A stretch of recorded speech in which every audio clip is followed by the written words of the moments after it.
Ajantsika hatreo amin'izay lafim-baovao izay fa tsy nahatratra ny tanjony taona fahatelo amin'ny fampandrosoana i Madagasikara.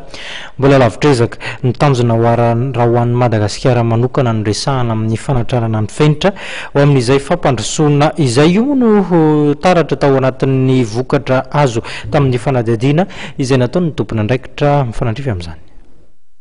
Natolotra androany tetsy amin'ny lapan'ny tanàna ny vokatry ny fanadihadiana nasionaly mikasika ny tombanezaka ho an'ny tanjon'ny taona fahatelo ho an'ny fampandrosoana. Indroa miataona no nanaovana io fanadihadiana nasionaly io teto toerana dia nanomboka tamin'ny fiandohan'ny krizy teto Madagasikara sy ny taona 2014.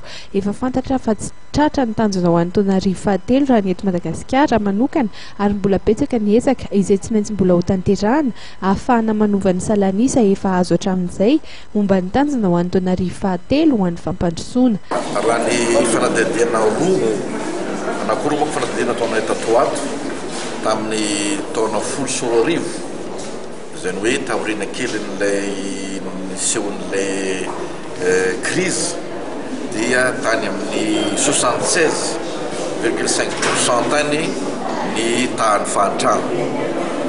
Dia taty roa taona taty aorina zany izany hoe tamin'ny 2012 rehefa jerena ny tarehimarika eo amin'ny 71,5% izy tamin'ny 2012 teo.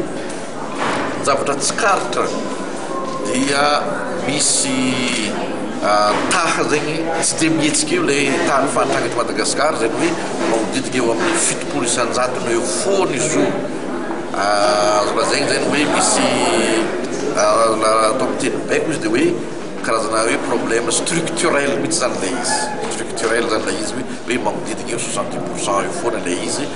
Misy moment izy fototsitoko izy miakatra kely izy hoe midika dia station eo amin'ny 70% eo. Zay zany ny zavatra tsapa tamin'ny fanadihadiana izay nataona indroa tagnatin'ny zao 5 taona nisy izay nanaovantsika tetezamita zay.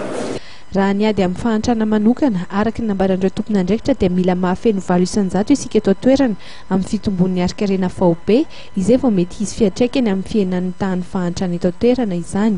Hatreto aloha dia mbola eo amin'ny 3 isan-jato eo ny antsika eto Madagasikara. Na izany aza nefa dia efa manomboka misokatra avokoa izao ny fanampiana avy any ivelany na eo amin'ny lafin'ny famatsim-bola izany na ny fanampiana ireo karazana fandaharana asa na atrikasa ho amin'ny fampandrosoana.